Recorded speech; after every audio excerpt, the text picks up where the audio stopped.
ಎಲ್ಲರೂ ವಿದ್ಯಾರ್ಥಿಗಳು ಇವು ಮಾದರಿ ಹಿಂದೆ ಆದದ್ದು ಮಾದರಿ ಅದ, ಇದನ್ನು ನೋಡ್ರಿ ಮಾಡ್ರಿ ತಿಳಿತು ಅಂತಂದ್ರೆ ಗೊತ್ತಾಗ್ತದೆ. ಇದನ್ನ ಎರಡು ರೀತಿ ಒಳಗೆ ಗಣಿತ ತಿಳಿಸ್ತೀನಿ ಅದನ್ನ. ಯಾಕಂದ್ರೆ ನೀವು ಬೀಜಗಣಿತದಾಗ ಹಾಕೊಂಡ್ರಿ ಅಂತಂದ್ರೆ ಅದನ್ನ ವಾಕ್ಯನ ಹೆಂಗೆ ಬರ್ಕೋಬೇಕು ಅನ್ನೋದು ತಿಳಿತದೆ ಇದರಿಂದ.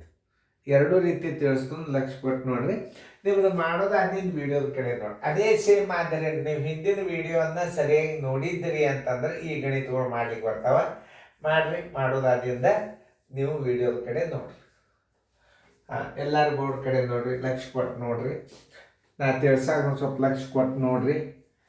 ಯಾವ ಸಂಖ್ಯೆಯು ಶೇಕಡ 15 ಭಾಗವು 75 ಆಗುತ್ತದೆ?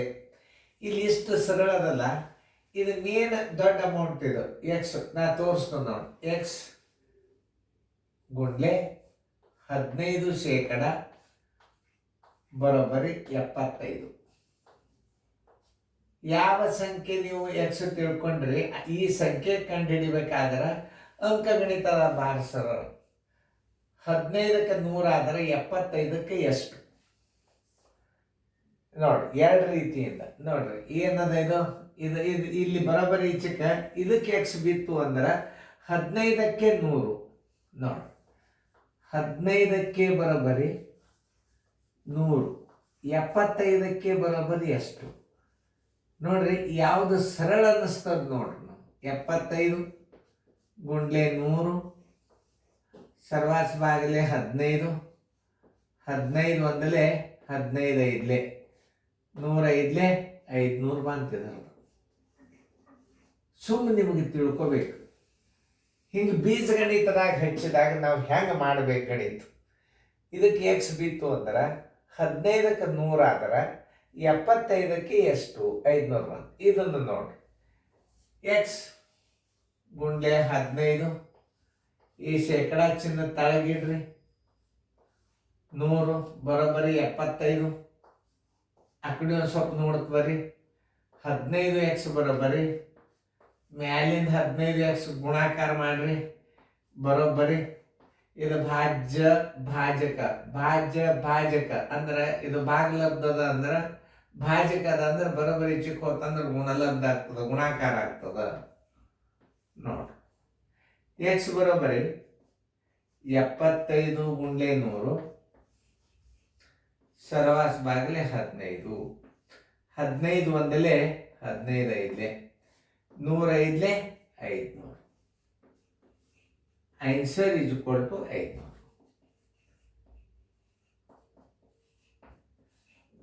ತಿಳಿತ ನಿಮಗ? ಇಷ್ಟು ಮಾಡೋದು ಒಂದೇ. ಇದನ್ನು ಈ ಕಡೆ ಎಕ್ಸ್ ಬಿತ್ತು ಅಂದಾಗ 15ಕ್ಕೆ 100 ಆದರೆ 75ಕ್ಕೆ ಎಷ್ಟು? ನಿಮ್ಗೆ ಎಷ್ಟು ಟ್ರಿಕ್ಸ್ಗಳು ನಾ ತಿಳಿಸ್ತೀನಿ ಅನ್ನೋದು ನೀವು ನೋಡ್ಕೊರಿ. ನಾ ಬುಕ್ಕ ಬರ್ದೇನೆ, ಆ ಬುಕ್ಕದಾಗ ಇನ್ನೂ ಇದಕ್ಕಿಂತಲೂ ಶಾರ್ಟ್ ಮೆಥಡ್ ಗಣಿತಗಳನ್ನು ನಾ ಅದರಾಗ ಬರ್ದ, ಆದ್ರೆ ವಿಡಿಯೋದಾಗ ತಿಳಿಸಿ ಹೇಳ್ಬೇಕಾಗ್ತದೆ. ಬುಕ್ಕದಾಗ ಬರ್ದದಷ್ಟು ತಿಳಿಯಂಗಿಲ್ಲ. ಇದನ್ನ ಪ್ರಿಂಟೆಡ್ ಬುಕ್ಕ ನಿಮ್ಗೆ ಕೊಟ್ಟ ಅಂತಂದ್ರೆ ನಿಮಗೆ ತಿಳಿಯಂಗೇ ಇಲ್ಲ ಗಣಿತವು. ನಾ ಅದೇ ತಿಳಿಸಿದಂದ್ರೆ ನೀವು ಒಂದನಲ್ಲಿ ಎರಡನಲ್ಲಿ 3 ಸಲ ನೋಡಿದ್ರೆ ನಿಮ್ಗೆ ಗಣಿತಗಳು ತಿಳಿತಾವೆ. 400 ಮಕ್ಕಳಿರೋ ಒಂದು ಶಾಲೆಯಲ್ಲಿ ಒಂದು ದಿನ ಶೇಕಡ 8ರಷ್ಟು ಮಕ್ಕಳು ಗೈರ್ ಹಾಜರಾದರು, ಅಬ್ಸೆಂಟ್ ಅಂದು ಹಾಜರಾದವರ ಸಂಖ್ಯೆ ಎಷ್ಟು? ಇದು ವಿರುದ್ಧ ಕೇಳ. ಗೈರ್ ನೀವು 100 ವಿದ್ಯಾರ್ಥಿಗಳ ಸಂಖ್ಯೆ 100 ಅಂತ ತಿಳ್ಕೊರಿ. ಅದರಾಗ 8 ಕಳೆರಿ 92 ಏನಾಯ್ತು ಹಾಜರಿ ಸಂಖ್ಯೆ ಬರ್ತದೆ. ಇಷ್ಟೇ ನೀವು ತಿಳ್ಕೊಬೇಕಾದದ್ದು. ಯಾಕಂದ್ರೆ ವಿದ್ಯಾರ್ಥಿಗಳ ಸಂಖ್ಯೆ 100 ಅಂತ ತಿಳ್ಕೊರಿ. 100 ವಿದ್ಯಾರ್ಥಿಗಳು 8 ಮಂದಿ ಗೈರಿದ್ದಾರಂದ್ರೆ ಹಾಜರಿ ಎಷ್ಟಾದ್ರು 92 ಆದ್ರು. 100ಕ್ಕೆ 92 ಹಾಜರಾದ್ರೆ 400ಕ್ಕೆ ಎಷ್ಟು? ಅಷ್ಟೇ ನೀವು ತಿಳ್ಕೊಬೇಕಾದದ್ದು.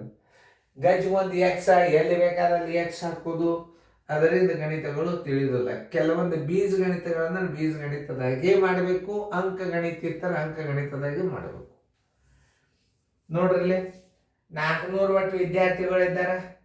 ಗೈರ್ ಕೇಳಿ ನನ್ನ ವಿದ್ಯಾರ್ಥಿಗಳ ಸಂಖ್ಯೆ 400, 100ಕ್ಕೆ ಎಷ್ಟು ಪ್ರಮಾಣ? 100ಕ್ಕೆ 8 ಗೈರ್ ಅಂದ್ರೆ 100ಕ್ಕೆ 92 ಹಾಜರ್ ಸಂಖ್ಯೆ, ಹಾಜರಾದವ್ರ ಸಂಖ್ಯೆ 100ಕ್ಕೆ 92. ಇಲ್ಲಿ ಹಾಜರಿ ಸಂಖ್ಯೆ ಹೆಂಗೆ ತಗೋಬೇಕು ನೀವು? ಹುಡುಗರ ಸಂಖ್ಯೆ 100 ಅಂತ ತಿಳ್ಕೊರಿ.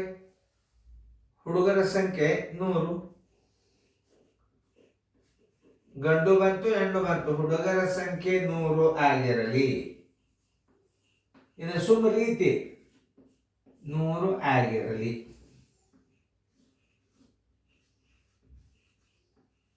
ಓಕೆ,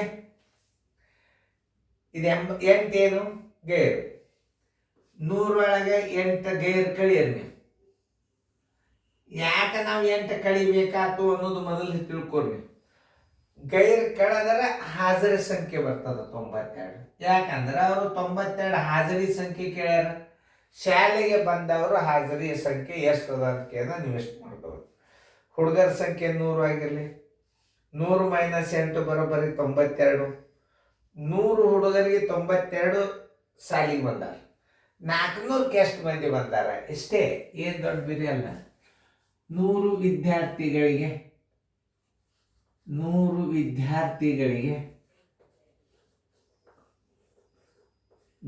ವಿದ್ಯಾರ್ಥಿಗಳಿಗೆ ಬರೋಬ್ಬರಿ 92 ಹಾಜರಿ ಅಂದ್ರೆ ಶಾಲೆಯಾಗಿದ್ದಾರಂತ ಹಾಜರಿ. 400 ವಿದ್ಯಾರ್ಥಿಗಳಿಗೆ 400 ವಿದ್ಯಾರ್ಥಿಗಳಿಗೆ ಬರೋಬ್ಬರಿ ಎಷ್ಟು? ನೀವು ಹಿಂದಿನ ಲೆಕ್ಕ ನೋಡ್ಕೊಂಡಿರೋ ಇಲ್ಲ ಸರಿಯಾಗಿ ಅನ್ನೋದು ಇದು ಕಂಡು ಹಿಡಿತದೆ. ಅದಕ್ಕೆ ನೀವು ಪ್ರತಿಯೊಂದು ಲೆಕ್ಕ ನಾವು ಲಕ್ಷ ಕೊಟ್ಟು ನೋಡ್ಬೇಕು ಅನ್ನೋದು ನಿಮ್ಮ ತಲೆಯಾಗಿರ್ಬೇಕು. ನೋಡಿ 100 ಬರೋಬ್ಬರಿ ಇವು 200 ಅದು ಇವು 200. 4 2 8, 4 2 8, 4 9 36. ಆನ್ಸರ್ ಇಸ್ ಈಕ್ವಲ್ ಟು 368 ವಿದ್ಯಾರ್ಥಿಗಳು ಹಾಜರಿದ್ದಾರೆ. ಮುಗಿತು. ಒಂದು ಆಟದ ಸಾಮಾನಿನ ಮೇಲೆ 6% ಮಾರಾಟ ತೆರಿಗೆ ಕೊಡಬೇಕಾಗುತ್ತದೆ. ಟ್ಯಾಕ್ಸ್. ಒಂದು 100 ರೂಪಾಯಿ ವಸ್ತು ತಗೊಂಡ್ರೆ ನೀವು 6 ರೂಪಾಯಿ ಟ್ಯಾಕ್ಸ್ ಕಟ್ಟಬೇಕಾಗ್ತದೆ. ಅಂದಾಗ ಏನು ಹೇಳ್ಯಾರ? ಆಟದ ಸಾಮಾನಿನ ಬೆಲೆ 70 ರೂಪಾಯಿ ಆದರೆ ಕೊಡಬೇಕಾದ ತೆರಿಗೆ ಎಷ್ಟು ಅಂತಂದ್ರೆ 100ಕ್ಕೆ 6 ರೂಪಾಯಿ ತೆರಿಗೆ, 70ಕ್ಕೆ ಎಷ್ಟು? ಸರಳ, ಸಿಂಪಲ್, ಸಜಾತಿ ಲೆಕ್ಕ ಅಂತಾರೆ. ಸಾಮಾನ್ಯದ ಬೆಲೆ ಅವ್ರ ತೆರಿಗೆ ಅಷ್ಟೇ ಕೇಳಲ್ಲ, ತೆರಿಗೆ ಅಷ್ಟೇ ತೆಗೀರಿ. 100 ರೂಪಾಯಿ ಆಟದ ಸಾಮಾನಿಗೆ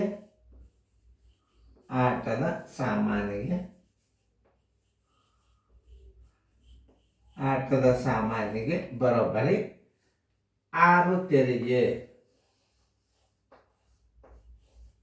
ಮುಂದೆ 70 ರೂಪಾಯಿ ಆಟದ ಸಾಮಾನಿಗೆ ತೆರಿಗೆ ಬರೋಬ್ಬರಿ ಎಷ್ಟು? 70 ಗುಂಡ್ಲೆ 6 ಸರ್ವಾಸವಾಗಲಿ 100. ನೋಡ್ರಿ, ಈಗ ಈ 0 ಈ 0 2 5ಲೆ 2 3ಲೆ 5ಲೆ ಬಾಗ್ತೆ ಅದಕ್ಕೆ ಈ 0 ಈ 0 ನೆನ್ಪಿಟ್ಕೋರಿ. ಈಗ 7 ಉಳಿತು. 2 3ಲೆ 2 5ಲೆ 5ಕ್ಕೆ ಬಾಗ್ ಹೋಗಂಗಿಲ್ಲ ಅಂದ್ರೆ ಈಸಿ ಟ್ರಿಕ್ಸ್ ಹೇಳ್ತಾನೆ ನೋಡ್ರಿ. 70ಕ್ಕೆ 60 ಗುಣಾಕಾರ ಮಾಡ್ರಿ. 7 6ಲೆ 42 ಒಂದು 0. ಇದರ ತಳ 100 ಇಟ್ಬಿಡ್ರಿ. ರೂಪಾಯಿ ಪೈಸೆದಾಗ ಎಷ್ಟು ಸರಳ ಬರ್ತದೆ ನೋಡ್ರಿ. 4.20 ರೂಪಾಯಿ. ಆನ್ಸರ್ ಇಸ್ ಈಕ್ವಲ್ ಟು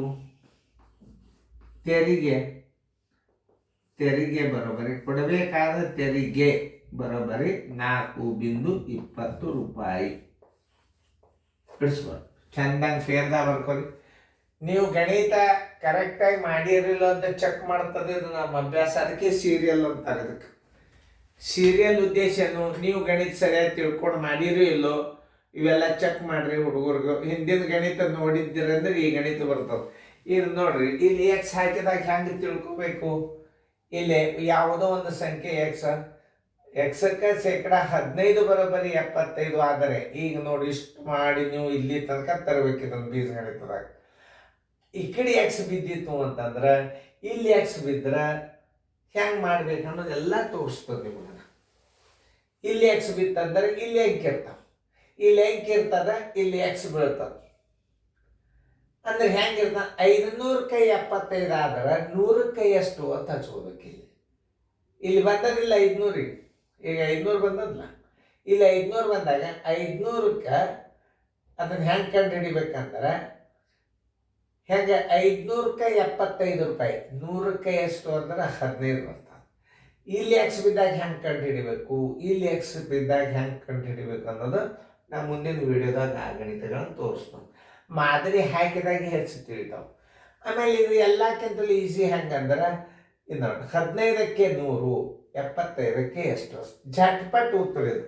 ಇಲ್ಲೇ OMRದಾಗ ಇನ್ನು ಇದಕ್ಕಿಂತಲೂ ಭಾಳ ಸರಳ ಅದ. ಅದನ್ನ ಈಗ ಹೇಳೋದಿಲ್ಲ, ಮುಂದೆ ನಾನೇ ಮಾಡೋದಾಗ್ತದೆ ಗಣಿತ. ನೀವು ಬರೀ ಬಾಯಲ್ಲಿ ಹೇಳಿ ಕೂತು ಬಿಡ್ತೀರಿ, ಚೆನ್ನಾಗಿ ಬಿಡಿಸ್ಕೊಡ್ತೀವಿ.